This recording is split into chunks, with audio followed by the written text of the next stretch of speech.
Hey guys, I just updated Android Auto on my smartphone and now it doesn't seem to work very well with my 2018 Honda infotainment unit. Now, I've already checked the cables. The cables are the exact same cables, but right after the update, the Honda doesn't want to see it anymore. So, checking on it, I get this weird error message saying that when safe, check the USB port, make sure it works. And of course, this thing works on my other cars too. My Chevy Volt works perfectly fine with it. So, I was wondering what the heck. So, I found out that Android Auto on the Honda 2018 Honda Clarity's infotainment unit, basically it disabled it.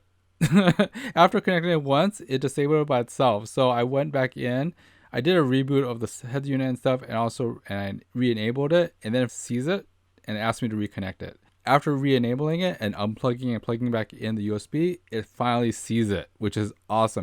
After you plug it back in, it's going to actually go through Android Auto setup, and it's just going to go through the entire setup and stuff, just like how you do it. You just hit the manage, and it's very, very simple.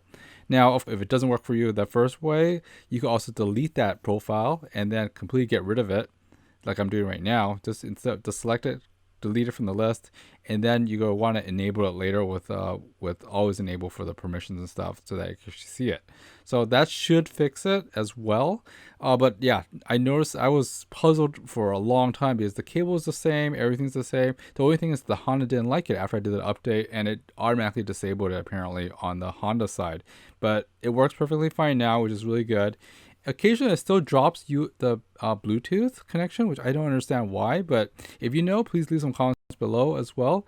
And now, now that you have this back up and running, please like, subscribe, and all that stuff. But also, you could go back and play games on your Android Auto. There's a really fun Canon game too. Anyways, thanks for watching, guys. This is Tony W. I hope this was helpful to you, and please like, subscribe, and all that other fun stuff. See you next time. Bye bye.